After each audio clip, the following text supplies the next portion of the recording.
दोस्तों, हमारे यहाँ जिंगोइस्टिक नेशनलिज्म के बहुत ज़्यादा नारे लगाए जाते हैं। बहुत ज़्यादा हिब्बुल वतनी के डंके बजाए जाते हैं। हर कोई कहते नज़र आता है कि हम पाकिस्तानी हैं, हम सच्चे पाकिस्तानी हैं, और दूसरा बंदा जो है वो झूठा पाकिस्तानी है, फेक है वो। और हर कोई एक दूसरे को गद्दारी के और हिब्बुल वतनी के सर्टिफिकेट्स बांट रहा होता है।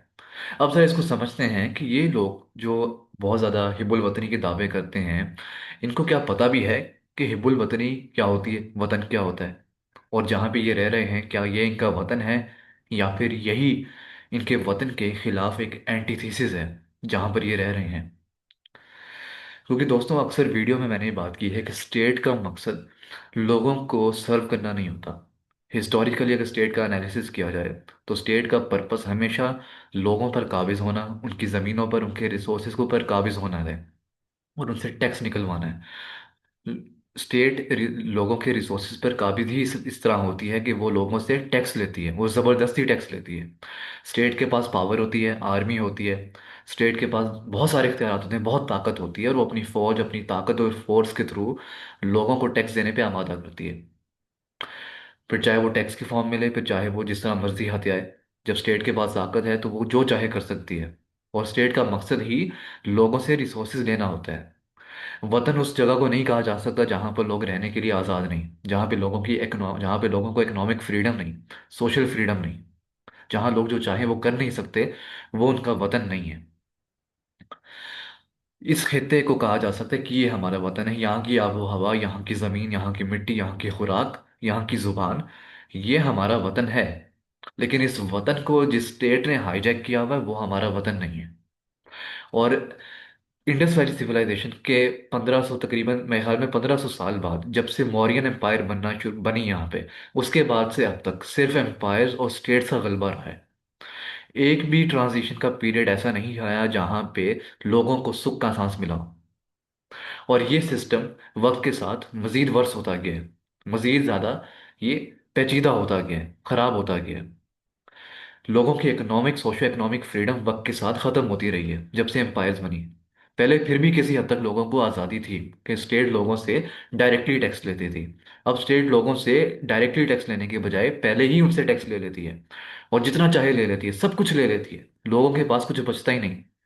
आज आपके खाने पे, पानी पे, आपकी हर चीज़ पे, जो कपड़े आपने पहने हैं उस पे भी टैक्स लगा हुआ है।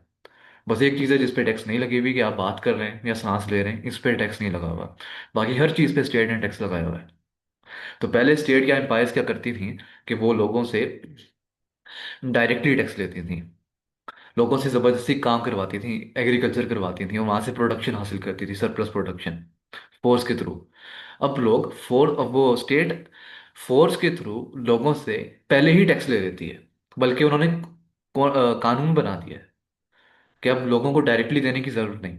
अब जो फंक्शनिंग है, जो मैकेनिज्म है स्टेट का, उसके थ्रू, उसमें रहते हुए लोगों की चीज़ें उनसे पहले ही ले ली जाएंगी, लोगों का हक उनसे पहले ले लिया जाएगा।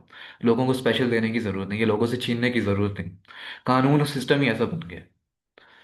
तो ये वतन नहीं है। स्टेट और एम्पायर का मकसद वतन को, या वतन के हुबुल वतनीयत को, या उस जज्बे को उभारना नहीं है। लोगों पर काबिज होना है, लोगों की ज़मीनों पे काबिज होना है, उनके रिसोर्सेज को कब्जे में लेना है, और लोगों को कंट्रोल करना है। ये स्टेट का मकसद है। आपको, मुझे, किसी को भी आज़ाद रहने की इजाज़त नहीं। हम स्टेट के अंडर हैं, स्टेट के कंट्रोल में हैं, और हम स्टेट की मर्जी के बगैर कुछ नहीं कर सकते। जो कर रही है स्टेट कर रही है, हमारा उस पे, उस बात में कोई से नहीं है। और बड़ी हैरानी होती है और हंसी भी आती है ये सुनकर कि जब इंडिया और पाकिस्तानी स्टेट का कंपैरिजन किया जाता है कि इंडियन स्टेट आ गया या पाकिस्तानी स्टेट आ गया। अब ये किस बात में कंपैरिजन कर रहे होते हैं? आई थिंक इस बात में कंपैरिजन करते हैं कि कौन सी स्टेट अपने मकसद में ज़्यादा अच्छे से कामयाब हो रही है, यानी लोगों को लूटने में। तो उसमें कंपैरिजन करना वाकई में मुश्किल है, क्योंकि स्टैटिस्टिक्स इंडिया के आगे हैं। लेकिन लोगों की हालत को देखते हुए लगता यही है कि दोनों जगहों पे बराबर की मार पड़ रही है आम लोगों को। सॉरी। और जो एक कंपैरिजंस किए जाते हैं, जो इररेशनल, इलॉजिकल स्टैटिस्टिक्स दिखाए जाते हैं इंडिया और पाकिस्तान के कंपैरिजन में, वो बहुत ही ज़्यादा बेसलेस होते हैं। बहुत ही बेसलेस आर्ग्यूमेंट होता है।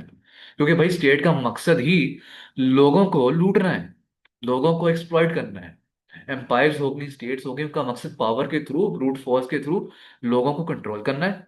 और उस कंट्रोल के थ्रू लोगों से टैक्सेस लेना है, उनके रिसोर्सेज को हथियाना है। फिर चाहे वो टैक्सेस के थ्रू लें, वो डायरेक्ट टैक्स के थ्रू लें, इनडायरेक्ट टैक्स के थ्रू लें, जिस तरह भी लें, वो स्टेट का इख्तियार है। स्टेट का मकसद एक है, लोगों को लूटना। अब आप इसमें क्या कंपैरिजन करेंगे कि कौन किसको कैसे लूट रहा है? स्टेट ने लूटना है लोगों को, इसमें कंपैरिजन हो ही नहीं सकता। स्टेट ने टैक्स लेने हैं लोगों से, एक जगह पे आबादी ज्यादा है, एक जगह पे कम है, एक जगह की इकोनॉमी ज्यादा अच्छी है, मतलब वहां पे टैक्स कलेक्शन ज्यादा अच्छी है, रेवेन्यू कलेक्शन ज्यादा बेहतर है, लोगों का पैसा ज्यादा बेहतर तरीके से लिया जा रहा है। तो ये कंपैरिजन नहीं बनता। स्टेट का जब मकसद ही एक है, तो आप इंडिया पाकिस्तानी स्टेट, इंडियन और पाकिस्तानी स्टेट का भी कंपैरिजन नहीं कर सकते। और ये भी नहीं कहा जा सकता कि हम एक आज़ाद मुल्क में हैं, आज़ाद जगह पे जी रहे हैं, या पाकिस्तानी स्टेट तो पता नहीं क़यामत तक रहने वाली स्टेट है। और अगर हम पाकिस्तानी स्टेट को क्रिटिसाइज़ भी करते हैं, हम इस पे इसकी एग्जिस्टेंस पे सवाल भी कर दें, तो जैसे पता नहीं गुस्ताखी हो गई है, पता नहीं हमने क्या कोई गलत इकदाम कर दिया है हमने, पता नहीं अब हम जहन्नुम में चले जाएंगे। इस तरह की बातें की जाती हैं, जबकि पाकिस्तानी स्टेट ख़त्म हो जाएगी। और जिस तरह बाकी स्टेट्स और एम्पायर ख़त्म हुई हैं, पाकिस्तानी स्टेट जिस तरह रिजिड और रोग है, उसी तरह मुगल एम्पायर भी रिजिड और रॉक थी, बहुत ज़्यादा बारबेरियन थी, लोगों पे जुल्म करती थी, कंट्रोल नाफिज करती थी। यही काम मुगल एम्पायर करती थी, और उन्हें भी लगता था कि वो कभी ख़त्म नहीं होगी।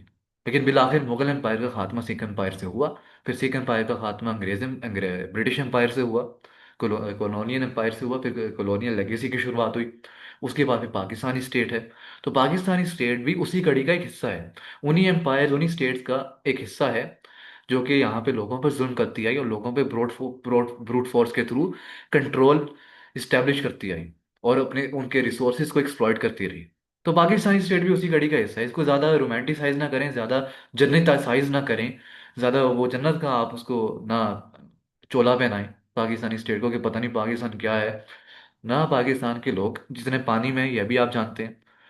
ठीक है, इस मामले में जो वर्ल्ड बैंक की स्टैटिस्टिक्स हैं, जितने भी स्टैटिस्टिक्स हैं जो पाकिस्तान की कस्मापुरसी को बताते हैं, वो बिल्कुल ठीक हैं, वो इन लाइन है। तो आप लोग कोई हवाओं में उड़ने की ज़रूरत नहीं पाकिस्तानियों को। आपको पता है आप लोग कितने पानी में, पता है आपको पाकिस्तानी स्टेट कितने पानी में। आप थर्ड वर्ल्ड कंट्रीज़, जो इंतहा की थर्ड वर्ल्ड कंट्रीज़ हैं, जिनकी कोई वैल्यू नहीं है, अफ्रीका के बाद अफगानिस्तान, अफगानिस्तान के बाद आपका नंबर आता है, बल्कि नहीं कि आप उनसे बेहतर हैं बस। नमीबिया, जिम्बाब्वे, अफगानिस्तान, इस तरह की कंट्रीज से आप बेहतर हैं, बस यही आपका लेवल है। तो ज़्यादा रोमांटिसाइज ना करेंगे, पता नहीं क्या किस मकसद के लिए बनाया गया, पता नहीं क्या करना है, वो गजवा करना है, ये करना है। भाई आप अपनी हालत देखो यार, पहले अपने आप को तो सुधार लो। है नहीं? और यानी इतना बेसिक सा कॉन्सेप्ट है, और वो भी नहीं समझते लोग, कि भाई तुम जिस स्टेट के लिए मर रहे हो, मरे जा रहे हो, वो तुम्हें मार रही है, और जानबूझ के नहीं मार रही। स्टेट का पर्पस ही यही है, अल्टीमेट पर्पस स्टेट का लोगों को लूटना है, एक्सप्लॉइट करना है, लोगों का भला करना नहीं है। ये सोशलिज्म ने बाद में ये नैरेटिव बाद में बनाया कि हम इसको, अगर हम इस स्टेट को इस्तेमाल कर लें लोगों को हक पहुंचाने के लिए, यानी वो मैकेनिज्म जो लोगों को एक्सप्लॉइट करने के लिए बना है, अगर हम उसको टनल कर लें, ऐसे उसको रूट कर लें लोगों की भलाई की तरफ, तो ये एक कह लें एक नैरेटिव है, एक आइडिया है। कुछ जगहों पे ये कामयाब भी हुआ है, कुछ जगहों पे कामयाब नहीं हुआ। लेकिन स्टेट का मकसद लोगों का फायदा करना नहीं, इस बात को जितना जल्दी समझ लिया जाए उतना बेहतर है, और धोखे से जितना जल्दी बाहर आ जाए उतना बेहतर है, ताकि ये बातें ना समझी जाएं कि पाकिस्तानी स्टेट हमेशा रहेगी, या ये कोई बड़ी ख़ास है, या हमारा वतन है। इससे बाहर आ जाए।